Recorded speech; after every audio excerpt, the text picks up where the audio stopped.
मित्रों, ये स्कंद पुराण है। आज इस शास्त्र के माध्यम से जानेंगे कि यदि आप पूरे वैशाख मास में कोई भी पुण्यदायक एवं धन संपदा बढ़ाने के लिए कोई भी ऐसा कार्य नहीं किए हैं, तो आप वैशाख मास के इन 3 तिथियों में करके पूरे वैशाख मास की पुण्य को प्राप्त कर सकते हैं। वो पुण्य जो वैशाख मास में करने से प्राप्त होता है, यदि आप मात्र इन 3 तिथियों में कर लेते हैं तो यकीनन आपके घर में धन संपदा की कभी भी कमी नहीं रहेगी और पूरे पुण्य आपको प्राप्त होगा। तो आइए मित्रों, जानते हैं इस शास्त्र के अनुसार कि वे 3 तिथियां कौन सी है। वैशाख मास की अंतिम 3 तिथियों की महत्ता तथा ग्रंथ का उपसंहार। मित्रों, यह स्कंद पुराण का अध्याय है।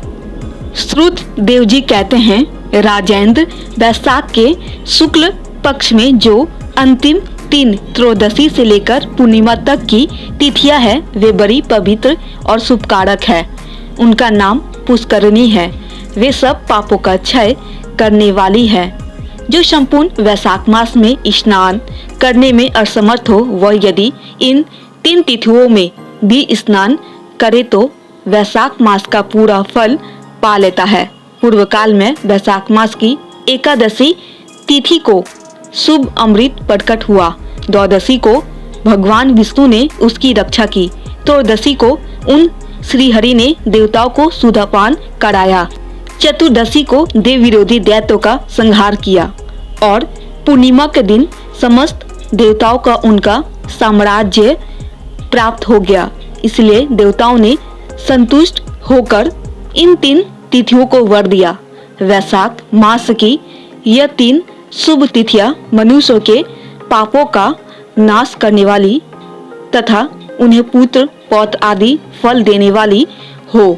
जो मनुष्य इस संपूर्ण मास में स्नान ना कर सका हो, वह इन 3 तिथियों में स्नान कर लेने पर पूर्ण फल को ही पाता है। वैशाख मास में लौकिक कामनाओं का नियमन करने पर मनुष्य निश्चय ही भगवान विष्णु का सायुज्य प्राप्त कर लेता है। महीने भर नियम निभाने में असमर्थ मानव यदि उक्त 3 दिन भी कामनाओं का संयम कर सके तो उतने से ही पूर्ण फल को पाकर भगवान विष्णु के धाम में आनंद का अनुभव करता है। इस प्रकार वर देकर देवता अपने धाम को चले गए। अतः पुष्करणी नाम से प्रसिद्ध अंतिम 3 तिथियां पुण्यदायिनी, समस्त पाप राशि का नाश करने वाली तथा पुत्र पौत्र को बढ़ाने वाली है। जो वैशाख मास में अंतिम 3 दिन गीता का पाठ करता है, उसे प्रतिदिन अश्वमेध यज्ञ का फल मिलता है। जो उक्त तीनों दिन विष्णु सहस्त्र नाम का पाठ करता है, उसके पुण्य फल का वर्णन करने में इस भूलोक तथा स्वर्लोक में कौन समर्थ है। पूर्णिमा को सहस्त्र नामों के द्वारा भगवान मधुसूदन को दूध से नहलाकर मनुष्य पापहीन वैकुंठ धाम में जाता है। वैशाख मास में प्रतिदिन भागवत के आधे या चौथाई श्लोक का पाठ करने वाला मनुष्य ब्रह्म भाव को प्राप्त होता है। जो वैशाख के अंतिम 3 दिनों में भागवत शास्त्र का श्रवण करता है, वह जल से कमल के पत्ते की भांति कभी पापों से लिप्त नहीं होता। उक्त तीनों दिनों के सेवन से कितने ही मनुष्य ने देवतत्व प्राप्त कर लिया, कितने ही सिद्ध हो गए और कितनों ने ब्रह्म तत्व पा लिया। ब्रह्म ज्ञान से मुक्ति होती है अथवा प्रयाग में मृत्यु होने से यह वैशाख मास में नियम पूर्वक प्रातः काल जल में स्नान करने से मोक्ष की प्राप्ति होती है। इसीलिए वैशाख के अंतिम 3 दिनों में स्नान, दान और भगवत पूजन आदि अवश्य करना चाहिए। वैशाख मास के उत्तम महात्म्य का पूरा वर्णन रोग शोक से रहित जगदीश्वर भगवान नारायण के सिवा दूसरा कौन कर सकता है। तुम भी वैशाख मास में दान आदि उत्तम कर्म का अनुष्ठान करो, इससे निश्चय ही तुम्हें भोग और मोक्ष की प्राप्ति होगी। इस प्रकार मिथिलापति जनक को उपदेश देकर श्रुतदेव जी ने उनकी अनुमति ले वहां से जाने का विचार किया। तब राजसी जनक ने अपने अभ्युदय के लिए उत्तम उत्सव कराया और श्रुतदेव जी को पालकी पर बिठाकर विदा किया। वस्त्र, आभूषण, गौ, भूमि, तिल और सुवर्ण आदि से उनकी पूजा और वंदना करके राजा ने उनकी परिक्रमा की। तत्पश्चात उनसे विदा हो महा तेजस्वी एवं परम यशस्वी श्रुतदेव जी संतुष्ट हो प्रशंसा पूर्वक वहां से अपने स्थान को गए। राजा ने वैशाख धर्म का पालन करके मोक्ष प्राप्त किया।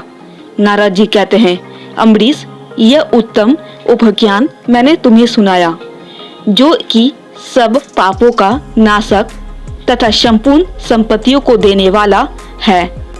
इससे मनुष्य भुक्ति मुक्ति ज्ञान एवं मोक्ष पाता है।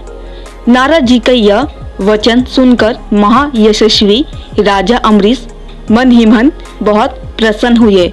उन्होंने ब्रह्म जगत के व्यापारों से निर्वृत्त होकर मुनि को साष्टांग प्रणाम किया और अपने संपूर्ण वैभव से उनकी पूजा की। तत्पश्चात उनसे विदा लेकर देवर्षि नारद जी दूसरे लोक में चले गए, क्योंकि दक्ष प्रजापति के श्राप से वे एक स्थान पर नहीं ठहर सकते। राजर्षि अम्बरीश भी नारद जी के बताए हुए सब धर्मों का अनुष्ठान करके निर्गुण परब्रह्म परमात्मा वे विलीन हो गए। जो इस पापनाशक एवं पुण्य वर्धक उपाख्यान को सुनता अथवा पढ़ता है वह परम गति को प्राप्त होता है। जिनके घर में यह लिखी हुई पुस्तक रहती है उनके हाथ में मुक्ति आ जाती है।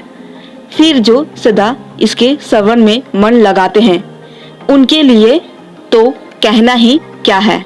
तो मित्रों, यह थी वैशाख मास के अंतिम 3 तिथियों के महत्ता के बारे में। मित्रों, उम्मीद करते हैं कि ये छोटी सी ज्ञानवर्धक वीडियो आपको जरूर पसंद आई होगी। अगर थोड़ी भी पसंद आई हो तो प्लीज आप हमारे चैनल को सब्सक्राइब कर दे और वीडियो को एक लाइक भी कर दे। इसी तरह आप हमसे जुड़े रहें ताकि शास्त्रों की सही जानकारी आपको हमेशा मिलती रहे।